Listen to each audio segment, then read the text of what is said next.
I am fine ma'am. चलो आज मैं ग्रामर का एक बहुत ही इंपॉर्टेंट टॉपिक आपको एक्सप्लेन करने वाली हूँ। क्या एक्सप्लेन करने वाली हूँ? Fill in the blanks। Fill in the blanks ये सभी मतलब मींस कहना चाहिए सेकंड थर्ड क्लास से स्टार्ट हो जाता है, तो ये सभी में आता है। जब हम लोग कॉलेज करते थे तब भी फिल करने के लिए आते थे वर्ड, ठीक। लेकिन आप लोगों को मैंने आज बहुत ही इजी तरीके से बताने वाली हूँ। बहुत ही इम्पोर्टेंट चीज मैंने लिया है, जैसे हेल्पिंग वर्ब लिया है और वर्ब लिया है, कैसे फिल करते हैं। Okay, are you ready to all? Yes ma'am. So now start. मैंने फर्स्ट में लिखा है he dash dash reading story book study. क्या लिखा हुआ है? He dash dash reading story book study।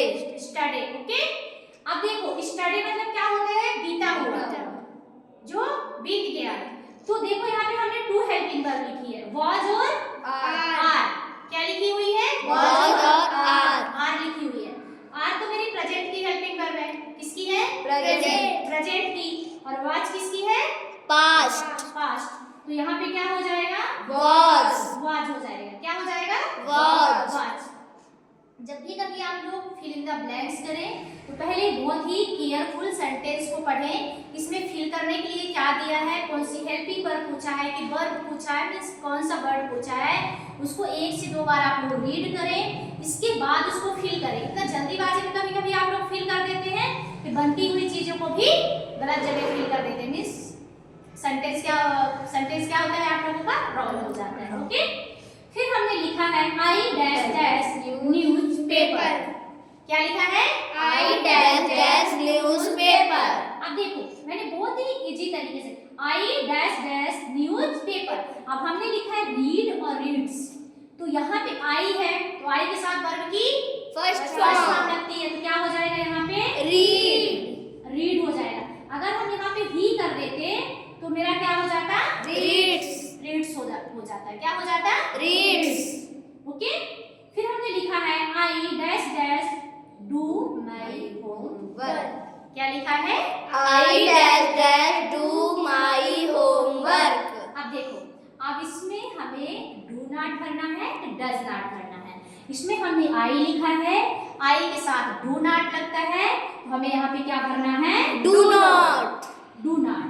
क्या भरना है? Do Do not. not। अब आप लोग सोच रहे होंगे कि यहाँ पे भी डू है और यहाँ पे भी डू है, तो ये डू हमारा क्या है? हेल्पिंग वर्ब है। क्या है? Helping verb है। और ये डू हमारा Verb है। क्या है? Verb verb है। है। तो ये आई के साथ डू नॉट एक साथ आया है और ये डू हमारा क्या है? वर्ब है। क्या है? Verb। Did you understand? Yes ma'am। फिर लिखा हुआ है he dash dash Grammar। Grammar. He dash dash Grammar। इसमें टीच लिखा हुआ है, टीचर्स लिखा हुआ है। इसमें से क्या होगा? Teaches। टीचर्स। क्यों होगा? क्योंकि हमने यहाँ पे क्या लिखा है? He। ही लिखा है। क्या लिखा है? He। तो क्या हो जाएगा? Teaches। टीचर्स। फिर देखो Ram and Raju dash dash friends. अब देखो टू है, अगर राम बस होता है तो हम इज लगाते हैं। क्या लगाते हैं? इज। लेकिन राम है और राजू है। अब जब बहुवचन की बात हो रही है तो क्या लगाएंगे? आर लगाएंगे। क्या लगाएंगे? आर। तो जब भी आप लोगों के एग्जाम में फिल इन द ब्लैंक्स आते हैं तो आप लोगों से बहुत ही केयरफुल पढ़ें और फिर उसको समझें कि इसमें क्या होगा, इसके बाद फिल करें। Okay, did you understand to all? Yes ma'am। Thank you.